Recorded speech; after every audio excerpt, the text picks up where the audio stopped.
Таңғы нұр. Талапбек Тынысбекұлы. Жаз жайлауға бармағалы көп болған. Көшті көрші, көшті ауыл, көшті арман.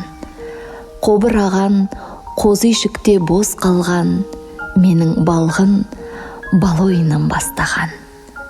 Ертегідей елестейтін ескі өмір, төр жайлауым мен шыңдалған төс темір, шу қалаға шерін шертіп шетті жүр, тар жұқпалда тай құлақтап өскен ұл.